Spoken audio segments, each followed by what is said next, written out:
Hi, everyone. I am so happy that I get to be here with you today.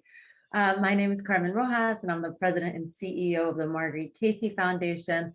And I'm really so excited to be here with Ricke Mananzala, executive director of the New York Foundation. And we are here to talk to you about how we have developed our voice in moral leadership. And that's kind of a broad umbrella for this conversation, but I think that we've both had pretty interesting, relevant experiences, both to our moment and to our sector, that might be helpful for folks who are navigating organizational change, social change, and our political and economic moment. Ricke, I would love for you to share a little bit about the New York Foundation before I jump into questions, before we start our conversation. That sound good?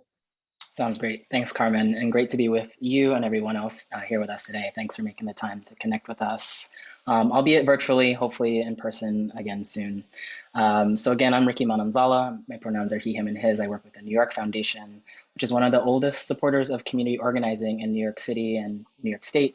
We were founded in 1909 and been a steadfast supporter of racial, economic, and gender justice organizing and movement building in the city. And just fun fact, I'll get into this a little bit in a moment. I'm a former grantee of the New York Foundation. I'm a grassroots organizer at heart and really so happy to come full circle and having the trust in my leadership to run the foundation.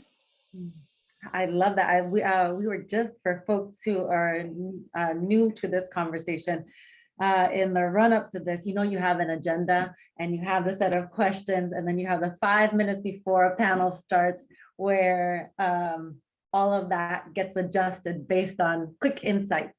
And so I am also a former grantee of Marguerite Casey Foundation, and it got me thinking about sort of the role of transition and leadership, right? Like, we've both transitioned out of organizations into organizations. We've both transitioned from being grant recipients into philanthropic institutions.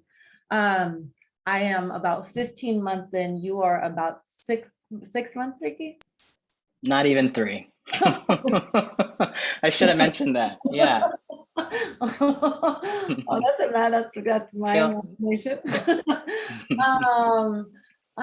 What are some of the lessons, like early, you'll do early and I'll do mid early, about transitions? And you made this point in the pre-session about making the transition from being a grant recipient and an organizer, a leader in social movements, to being a leader in philanthropy, and what are the tensions that that's presented for you? And then I'll go next.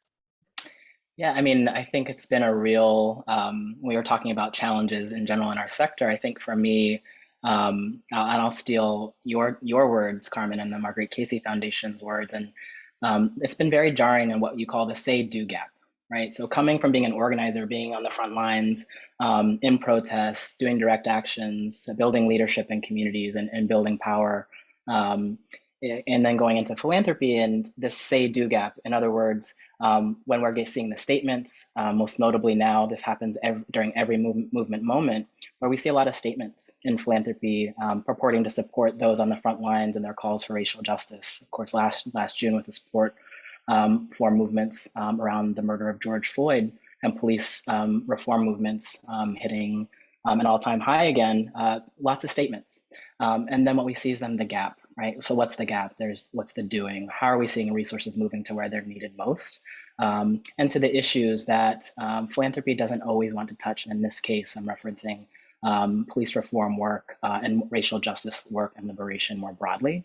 So I think that's been the biggest challenge for me in making that move, going from doing the work to then having to resource the work, and seeing some peers really following through with what they say, and others really struggling to do so for a variety of reasons, and not feeling satisfied with the reasons for the gap between what we say and what we do. And I think why I'm excited to bring this up to this particular audience today is that you all here, no matter what kind of institution you're in, philanthropic, nonprofit, advocacy, social entrepreneurship, if you're a communicator, you're telling the stories, you are somewhere in the process helping to shape not only what your institution says, but more importantly, following through by showing how to close that gap between what we say and what we do. So to your question, I think that say-do gap for me has been the biggest challenge in coming from organizing into philanthropy, and I think we can close it.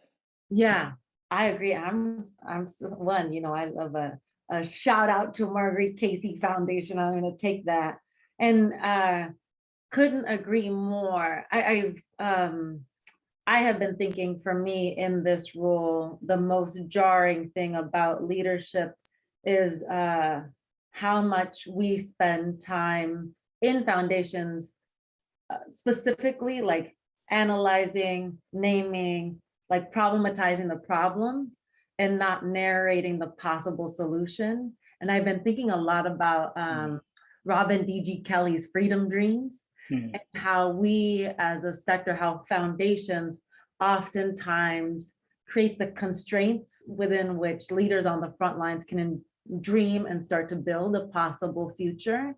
And we do that by like burying people in bureaucracy, by asking for 2-year results for 200-year problems.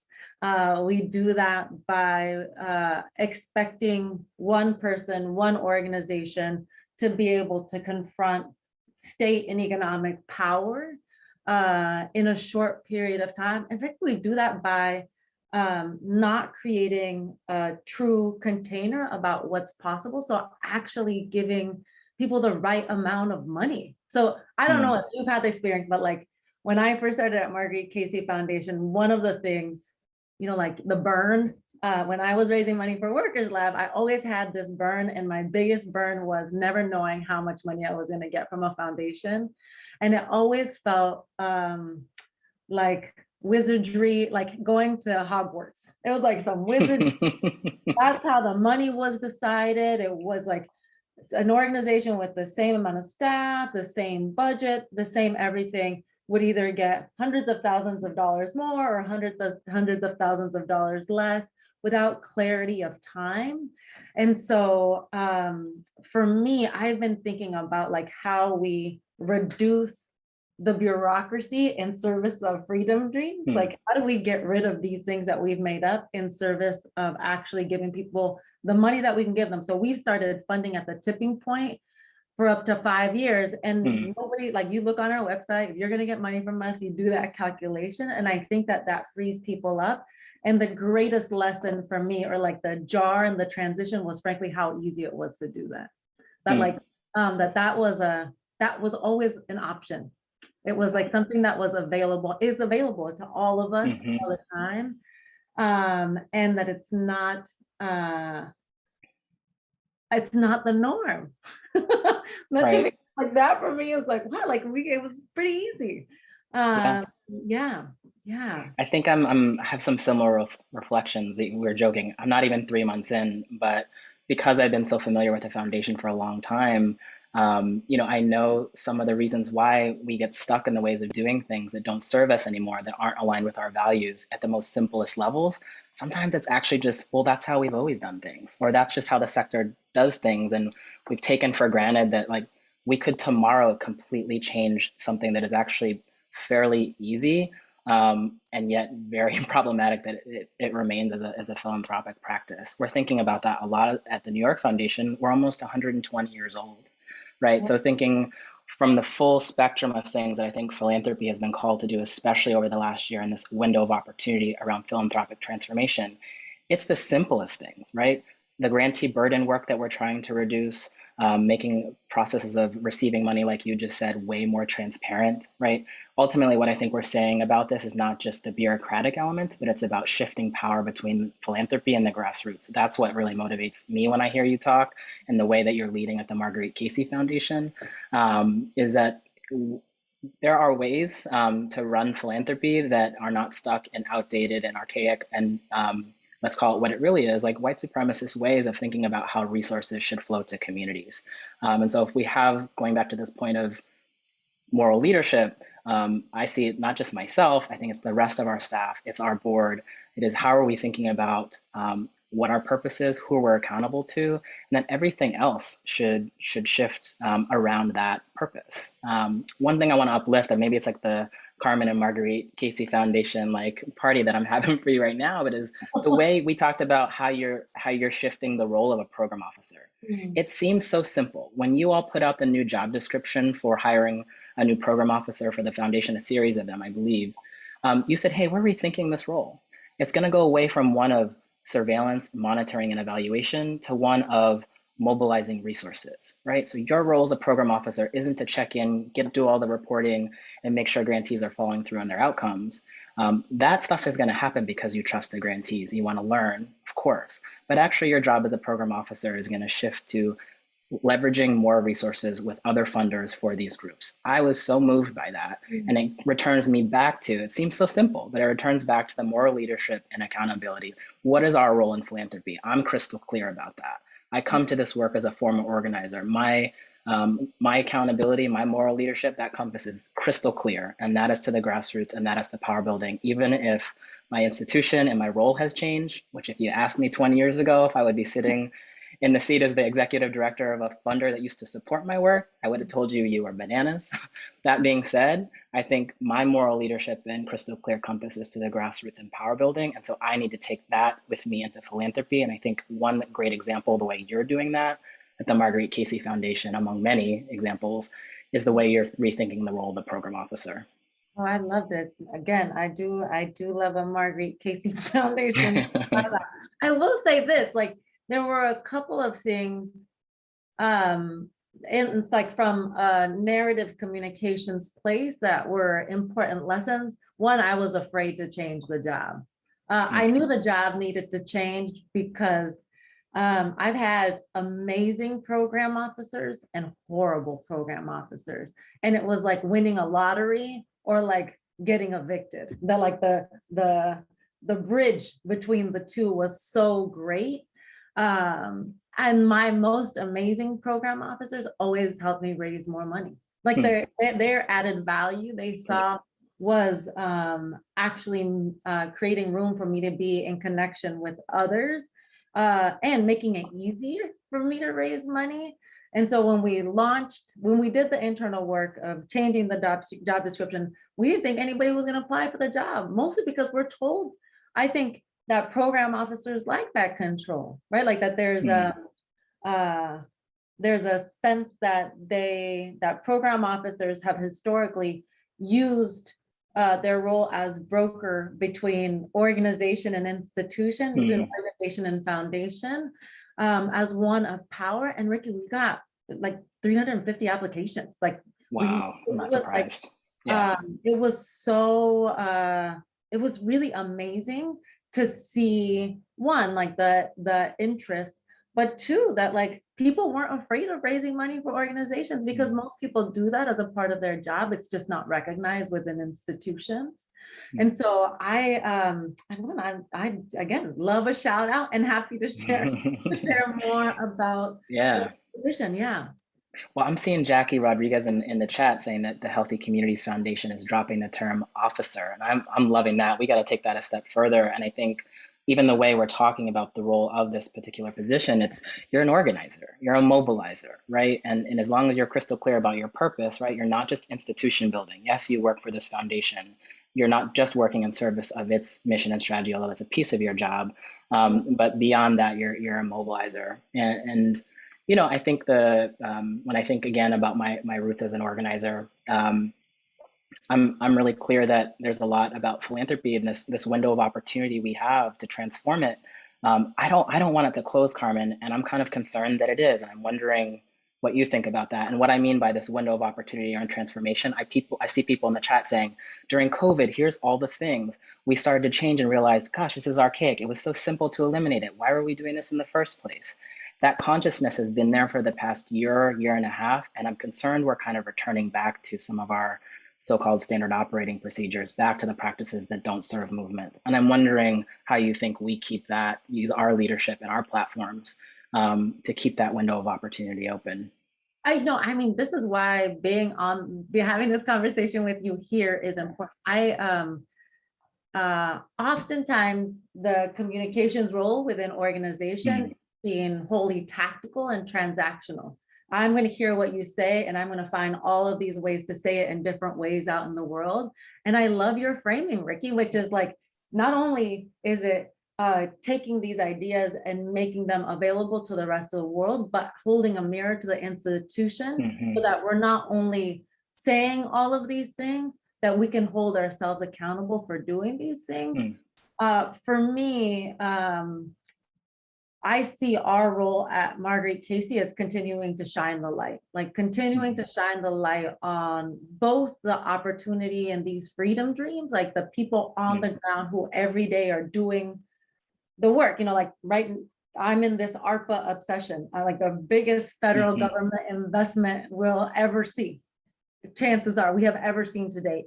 Um, I see our job as like making sure that people in philanthropy, that my peers, that other people at foundations can't turn away from this opportunity and can't believe that their organization or that our sector alone can actually solve some of these intractable problems, that we actually need a mm, function democracy to do that. And there are people who are working actively to dismantle our democracy. mm, And so I see our role as both and on the communications front, I think it's naming the thing, like the say do gap, right? Like it, mhm, um, it's just like it's the truth, yeah, like if you look at I always had this marker when I ran Workers Lab about like the difference between the picture on people's websites and who their board and leadership was, and the huge gap. And that's like just representative uh, racial representation, not even like ideological representation, not even like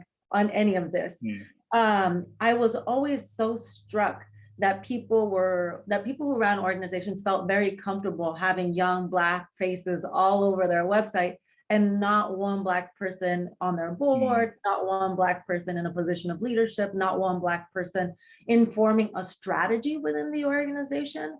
And I feel like we need to empower and name for communications professionals that it's above and beyond narrating and more holding accountable, that they can be like powerful stewards of accountability. You buy that? mm.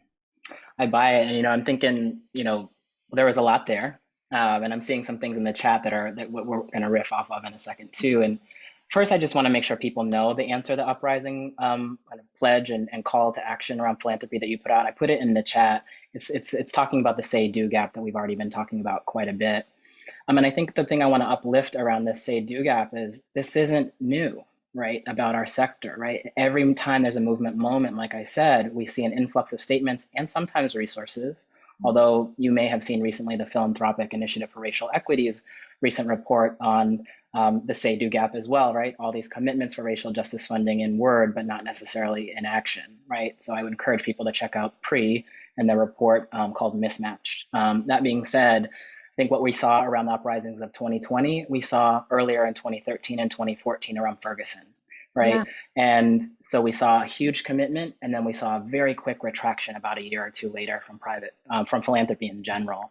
But I would say specifically private philanthropy, seeing that public foundations and social justice intermediaries were largely carrying the burden of moving money to movements, while there was a decrease in resources after the movement moment subsided. So I see our role as very much keeping that window open and getting all sectors of philanthropy to follow through on the commitments they made around funding racial justice work.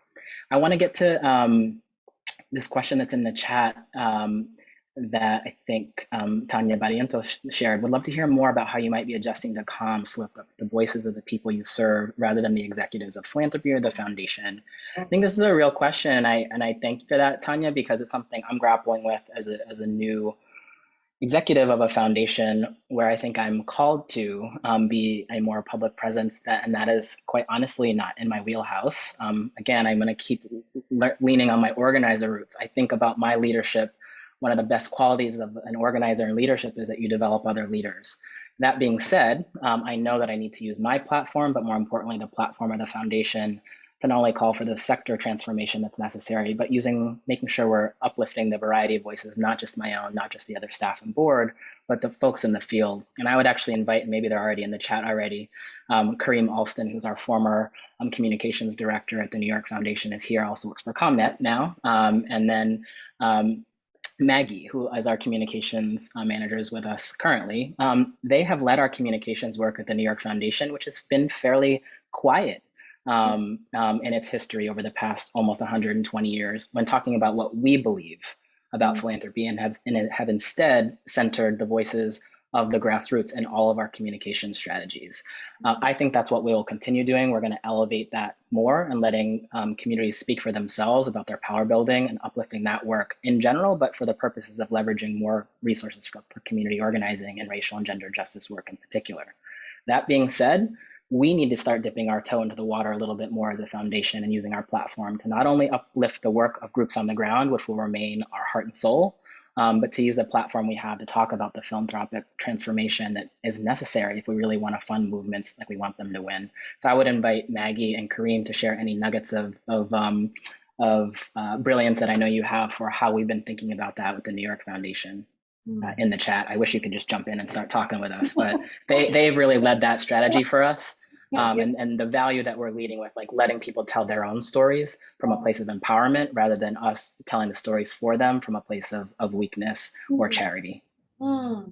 This has been like a really tough thing for us at Marguerite Casey in this moment of transition. Like it's so funny.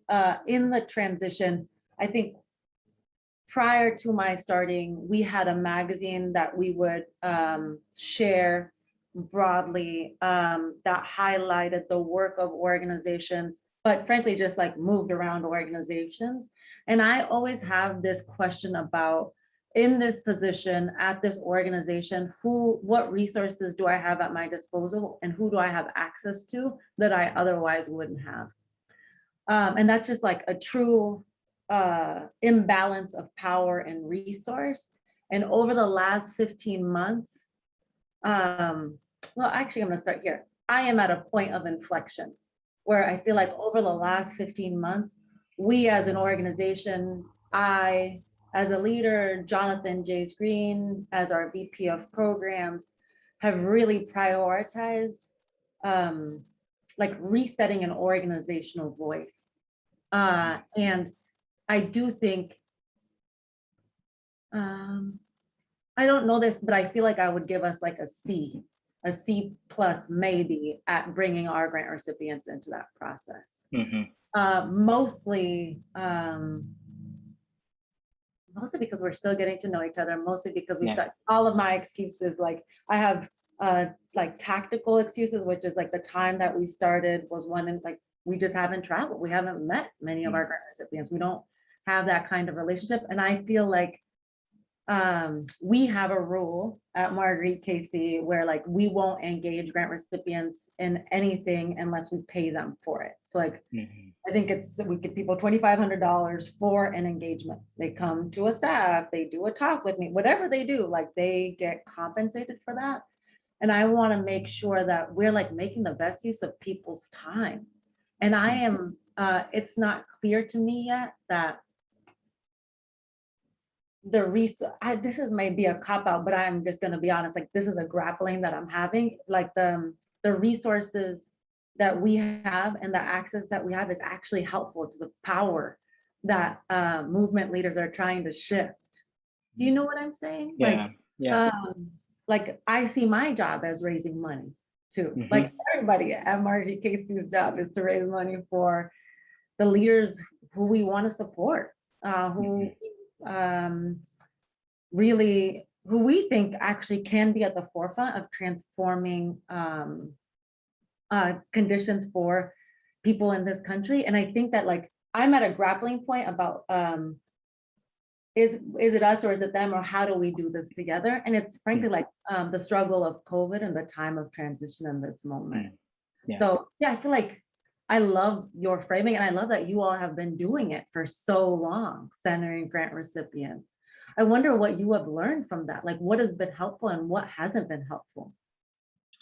Yeah, I mean, and I know I'm seeing like Kareem's a little bit in the chat box as our former communications director. I think I know Maggie's going to chime in too. But Kareem, if you're there and can share that link, that lesson from even some of the storytelling that you did, I think maybe 2 years ago at ComNet on this exact question, right? So how are we uplifting the voices in a way that's aligned with our values of empowerment and showing people in a position of real empowerment versus charity and weakness. And so if you can drop that in the chat box, Kareem, that would be awesome, as one lesson to share with folks.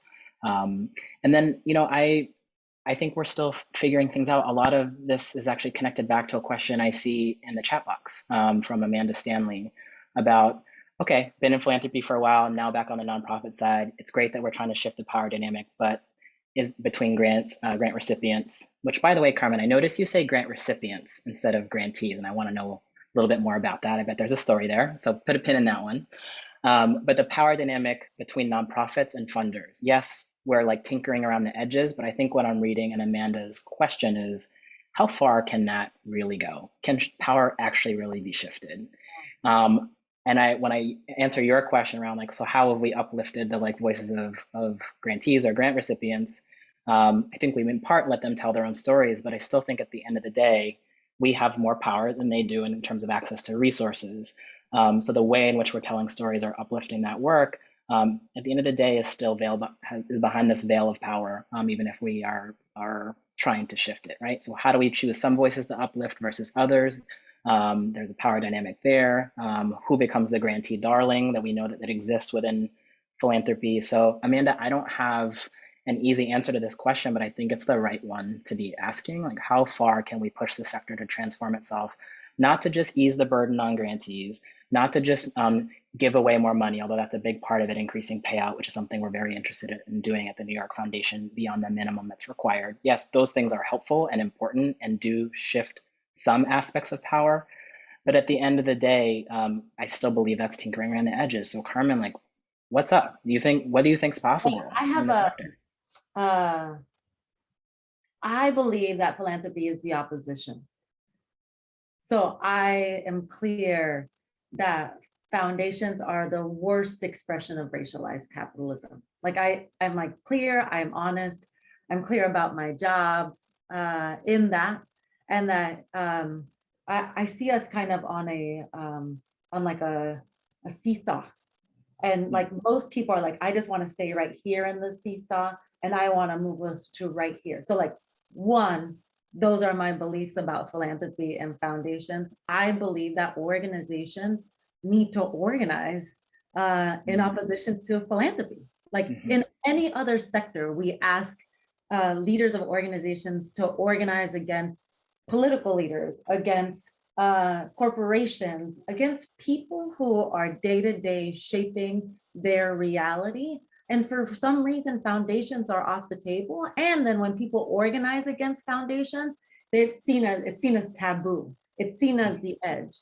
I think it's really problematic that we narrate the role of philanthropy as a part of social movement ecosystem. I don't think it's true. I think that what we do is move resource. Like our job is to raise money and move money. Everything else is ancillary.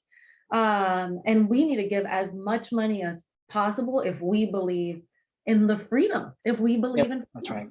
Our role is to resource movements. We are not the movement. And I think that, this actually maybe this will help me unpack recipient with you and at this point of grant recipient versus grantee, but I'll throw into the mix that's related to this question of power and shifting power, like, and naming power, more importantly, to start the power dynamic that's there, is why I don't say partner.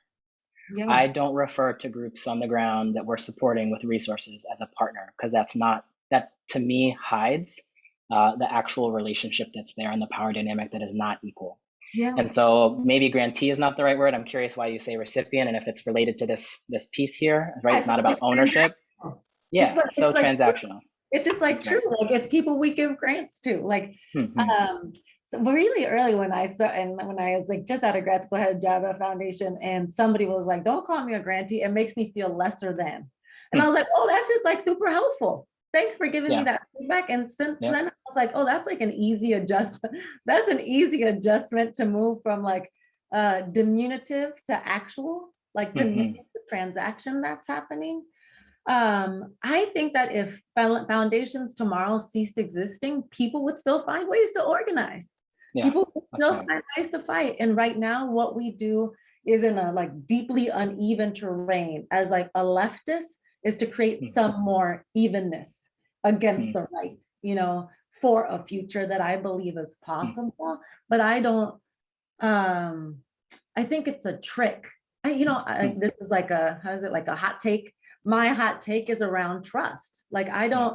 I don't need our grant recipients to trust me. I don't need them to trust us. I'm not going to spend time in that. I'm going to be as transparent and accountable as possible. Mm, That like mm, the relational, um, there's like a whole, I'm so glad we're doing this in this conversation at Connet, like there's a body of language that is deeply about how we fall in love with each other, which mm, is hard to do when you want to fight each other and you need to fight to take somebody down.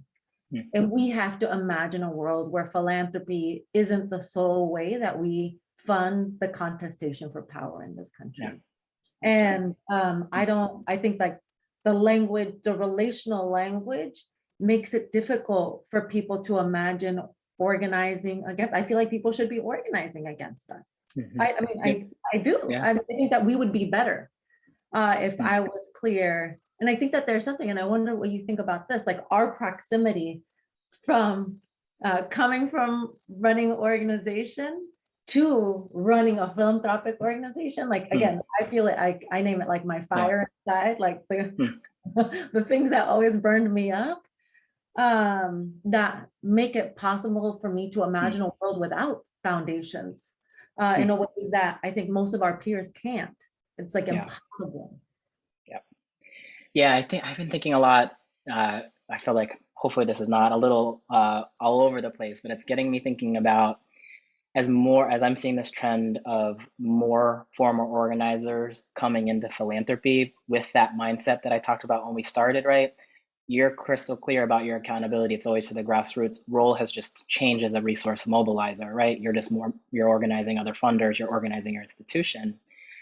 Um, and when I was at Borealis Philanthropy, helping to start it several years ago, we went from a small team to a team of or more than 30 as a social justice grant maker. When I was responsible for hiring program officers, I always looked for people with no experience for the most part in philanthropy. They come out of organizing because one, they remember what it's like to do the work. Um, and they understand what it was like to fundraise and they understand that they need to be they're part of their role is to continue organizing and now just a different kind of institution and in a different role. I'm wondering though, like, does that come at a cost, right? Like with more organizers, right? I'm not telling people they can't do whatever they want professionally. Sometimes they want to take a break from organizing. I had a unanticipated path into this role. Like I said, I never was actually planning to be in philanthropy. I just saw this as a place for me to make a contribution, even though this isn't my only movement work. But I'm wondering what you think about more and more organizers coming into philanthropy. Is it a good thing? I think yes. Does it come at a cost? And as we're thinking, I'm looking at some other questions in the chat box as people that are seeing themselves in a variety of roles in this sector, whether it's philanthropy or advocacy, no matter whether you're in your leadership or you're just finding your voice as a new person in an organization. How are we thinking about moral leadership, purpose, no matter where you sit in the organization? And I see there's an anonymous attendee asked this question in the Q&A box. Any advice for people earlier in their careers who aren't in leadership roles but still want to do everything they can to make a change? So I guess to you, it's a two-part question. What do you think about organizers coming into philanthropy and playing that role? And then no matter where you're coming out of, like how do you think about kind of change and moving change within your institution? Um, I think it's a good thing for a couple of reasons to have organizers to come into philanthropy. And like the primary one is to call bullshit. Is like to Mhm. say, oh, there aren't enough resources. We can't give people enough grants to pay a living wage. We can't like to be able to, I spent too long of my very young early career with one of the reasons I got a PhD was because I believed that there were like certain people who just knew more, who should have more power Mm. over the state of my community, because that's what the nonprofit philanthropic sector taught me early on. And the moment I got a job, I was like, oh, I was the same smart then as I am now. I know I was the same person then as I am now. And I think coming into philanthropy helps sort of bring down the heat of the rules and norms, and like bring up the heat on the possibility and dreams, right? Like money is like an animating force for me, like how much people get paid. And I think that we aren't, the fact that many people in philanthropy are okay, as the leader of a foundation, making 10, 20 times more than your lowest paid staff, making 30 times more than an ED at an organization, making 50 times more than an organizer at an organization. And that's not an issue that we're willing to contend with. Having more organizers in philanthropy makes that possible. And that's Jesse Beeson here at Northwest Health Foundation has been like really trying to organize and push folks on this. And I think it's an important question. And so I think it's a good thing for that. I think we need to imagine our way out. Like, I think I'm just thinking about portals to the future, what is the portal to the possible future? This is the in-between time. And I think we need to imagine like what we're going to do when foundations don't exist anymore, when we don't need an under-resourced, atrophied nonprofit sector to provide housing, to provide food, to provide education for people. And I think this portal for a possible future, we can start to do the experimentation necessary. Your second question, I'll be quick. Like, again, I feel like I spent the last 15 months like resetting our external work, our external vision, our external voice at Marguerite Casey Foundation. And I'm getting the insight that I've missed an opportunity, which I think is the true opportunity of running a foundation in this moment, which is to actually build an organization of the future, to build a workplace that is truly liberated, where people feel fulfilled, where management is seen as a sacred vocation. And like to your earlier point, like it's your job to support leaders to become leaders, like you have to create that space. I think progressive foundations have a real opportunity to be the standard bearer for what justice at work looks like, because these are jobs. Like we have the gift of getting to jobs that are well-resourced on the issues that we love and care about, but they're jobs nonetheless. Like you can get fired, I can get fired, everybody can get fired. We've seen that happen in philanthropy. And so how do we seize this opportunity to build organization that's true to the future that we want? And that's really, as I think about moral leadership, what I feel like is the clarion call that I need to listen to in this moment. What about you? Like, what do you think about organizing? And what do you think about like this question of moral leadership?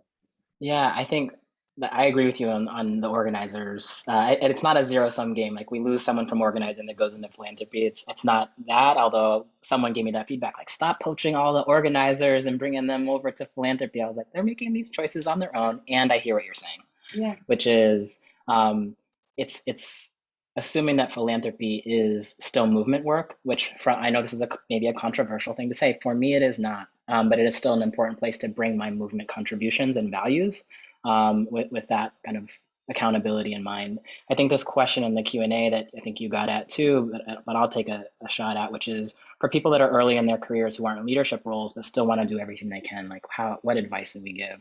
First, I don't give advice. I can talk from experience.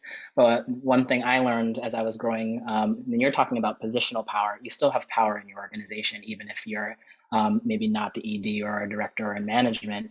But finding the power that you do have is important, and acknowledging that it is there. But I think for me, when I was growing in an organization, I asked questions. I listened. I had, why are things this way?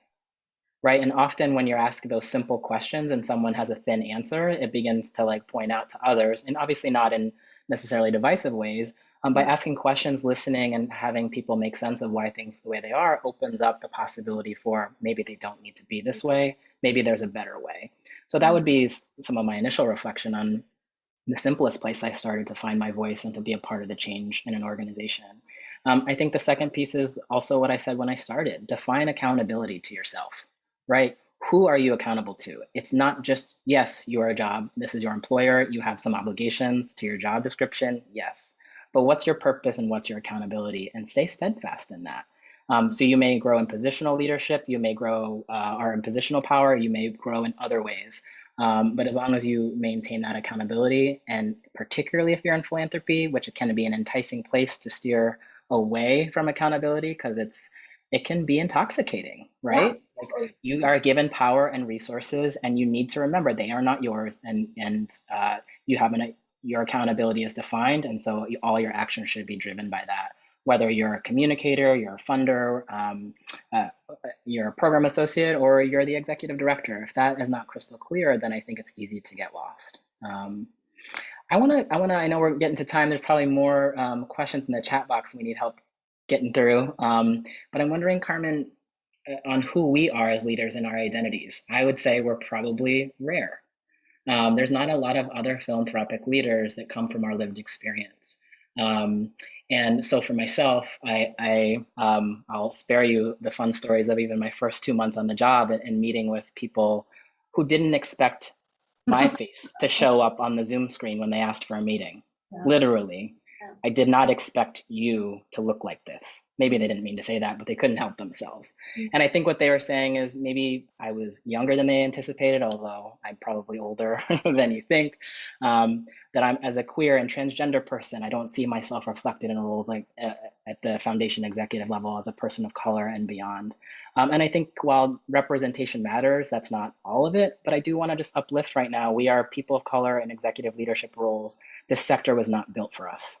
What are your reflections on stepping into these roles with so many eyes on us and expectations for us to be a transformative leader for a sector, like I said, that's not built for us?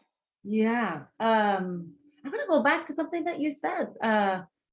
I see my job as organizing more money for people on the front lines of the fight for a future. And like, I just don't, I have like an amazing, very small group of friends and a mom who loves me so much. And that's like, it's like so heart sustaining. And so all of the other trappings for me just don't feel real.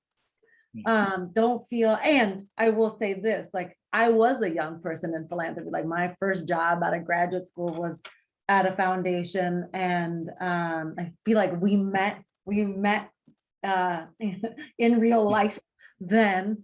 And I was bad. I was like a bad program officer. I was like, look at all this money. Everybody thinks I'm so smart. Everybody thinks I'm so nice. I'm the funniest person in the world. Well, you want my opinion? Here's my opinion. You want my advice? Let me give it to you tenfold.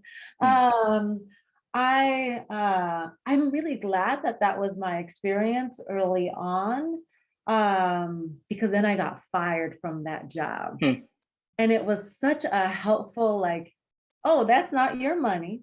You need to you need like a reset for yourself, friend. You confuse relationship with transaction. And like the best thing that I could do in any role that I had where money was the thing was make the money easily available to people. Like that was the job. It wasn't like going to dinner and having drinks with people. It wasn't like wasting people's time on a telephone call, mining their genius or like picking their brain. It wasn't any of that stuff. And I'm glad that was sort of my early turn. And so I come into this job feeling like this is the job. This is my job right now. And this won't be the job that I have forever. This won't be the job that defines my contribution, but it is the job that I have right now. And I come back to your point, like I'm accountable to people who don't have power in this country. And if every day I can like start the day reminded of that, end the day being able to point to the 1, 2, 3 things that I did, that just like brings that, like makes it easier for me to like to think about accountability. But this thing that your answer to this question, I think you're right. Like that questions create so much space, and a lot of the leadership, a lot of philanthropy is about certainty. Here's this thing that we Mhm. studied and learned and know, and this is how you Hmm. should do your work. And I don't think that there's a silver bullet to white supremacy or patriarchy. I don't think that there's a silver bullet. There's like not the one way. There are the infinite ways. And it's I think that questions create space. And I am trying to like really lean um and like live into this idea that like I actually don't know the answers. My job to make sure that people have a great place to work at Marguerite Casey Foundation and can support leaders to have the resources they need to do the things that they need to do for our folks. That's on point. You know what? We got a juicy one in the chat box from Shireen Azimi. I hope I pronounced that right, Shireen. Here's the catch. Foundation money generally comes from business activity, and that activity may not be at all aligned with the mission of the grantees. Maybe age is old. Should grantees make demands of funders? Should grantees reject money? I'll take this a step further and share some reflections on this. It could be that the money comes from okay activity, but generally we understand the source of these resources are stolen tax dollars. It's built on a foundation of stolen labor from Black and Brown folks. And so we understand the contradictions of the sector, and yet we exist. We're still trying to shift resources and shift power. That being said, I'll share a reflection from the New York Foundation. Shireen, recently had someone get their grant approved by us and then write us and say, actually, we're not going to accept the grant because we've decided that it is not aligned with our values. We're still seeking out additional feedback. Was it our process? Was it a values question? As that they're no longer taking resources from organized philanthropy? Are they choosing grassroots fundraising as a way to maintain their accountability to their communities and not to philanthropy? I don't know. Those are some hunches I have. But I think this is the right question. And it's something right now I've been thinking a lot about, Carmen. Maybe some are referring to, or maybe just me referring to, as the Mackenzie Scott effect. As more and more individual donors and communities, whether they're mega wealth donors or communities coming together in small donations and pooling resources like we were seeing around the uprisings, groups are raising money from non-traditional sources at much higher levels with far fewer restrictions. I'm just going to drop this here. Could we be irrelevant soon if we don't change our ways? Yeah. Because I think so. And so I think what Shireen is getting at here is, yeah, maybe you should reject the money or make more demands on funders, or maybe we actually are going to make our own selves like outdated. And because other sources are coming in saying philanthropy is broken, we're going to do this a different way, like Mackenzie Scott. No proposal, no questions asked. Of course, the process has some opaque challenges to it and how she approached her giving, but she gave it unrestricted, she gave it multi-year, and she gave big. Right, in ways that private philanthropy or philanthropy in general, organized philanthropy, is not doing. But what do you think to this question? Where's the energy? How it should be spent here? What do you think about this potential trend? Yeah, so I am obsessed with the 95%. Like our grant making is like 5.5%. Like we have the strategy, but my obsession is about where we actually invest them. So it's not even where the money goes to, it's That's how right. our endowment has grown leaps and bounds in the last 18 months for no other reason than capitalism. Like there's no like logic. We didn't do anything more. We weren't more excellent. And so Dan Gould, who's our chief investment officer, has been on this amazing journey of hopefully at the end of the year, we'll put this out, but like updating our investment policy statement and getting really, really clear about what our money enables and what it will no longer be a part of. And so one of the things that we've been looking at is like every single foundation is invested in municipal bonds. It's like an easy way to make money, small returns. You're like lending money to cities to do, this is the good story. This is for comms people. Lending money to cities so that they can build schools. What actually happens in most cities is that in city budgets, municipal bonds are the ways that police settlements are paid. When an incident happens with a police officer, a municipal bond is a way that the city can raise money to pay off a family, to pay off a victim. And we have just said, we want to actually make sure that our investments aren't actually paying off the debt of police who are hurting our community. That just can't be the case.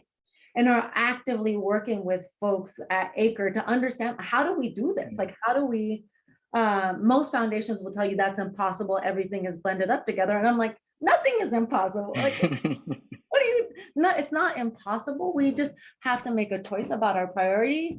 And so I agree with Shireen, in like the question, and think that there's like a bigger thing for us to unpack and explore. Yeah. Yeah.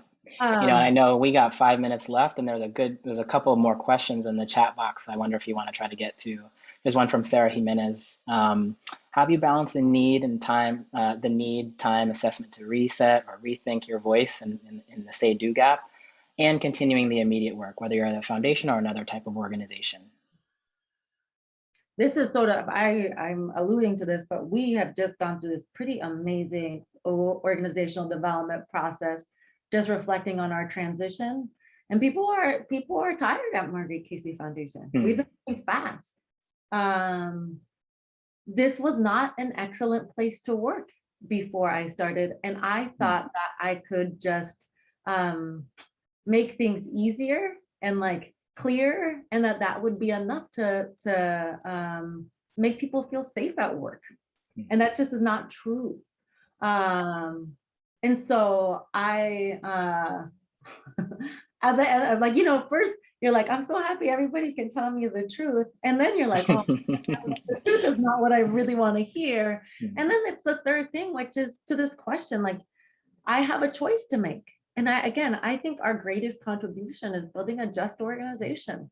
And so we're stopping, like we're not making any like new programmatic commitments, no new urgency. We have the opportunity to live into Angela Davis's credo of freedom being a constant struggle. This fight's going to be here tomorrow, and it's going to be here next month. And even when we win, there are going to be people who are going to want to take it away from us. And we should be creating room for people to rest and to reset, for people to reimagine, for people to be as good as imagining and naming the future we want as they are as at problematizing the problem, Yeah. And so I'm like I'm not great at it. I'm just going to be honest, and I'm practicing. How about you?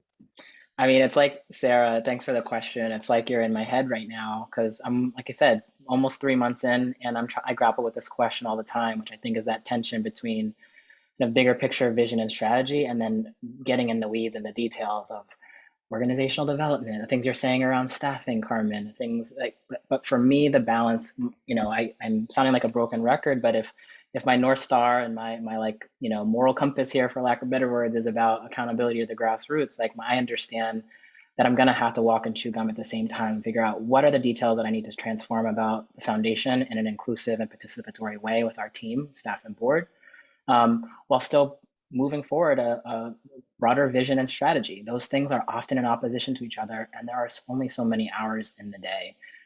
So I don't have a simple answer, Sarah, but to say thanks for asking it. And I'm just struggle with this every day. And as a new leader of the foundation, what I do to balance is going back to my point that I made earlier, is ask questions. Build a culture of giving and receiving feedback with my team, where I say, am I prioritizing the right things? I'm still new. I need your guidance. I need you to help me see things that I may not see yet. I don't know what I don't know is, right? It's often what they say. And as a leader, that's really important to me. And that I know I'll be able to balance better, like the details versus the big picture. We're a small foundation. I don't have a very big team. I have an awesome team that's a hardworking team. And we have to contribute to these kind of day-to-day and big picture things together. And the main thing I know that I can't do is do it alone. So thank you for the question, Sarah. Yeah. With that, I am going to wrap us up, Ricke. Thank you, Carmen. Always great talking with you. Yeah, this is like, what an amazing, for West Coast people, an amazing way to start the day. And thanks to all the folks who asked questions and who joined the panel. Thank you so much to ComNet for inviting us to have this conversation. Yeah. And we will see you soon. Thank you all. Bye. Bye-bye.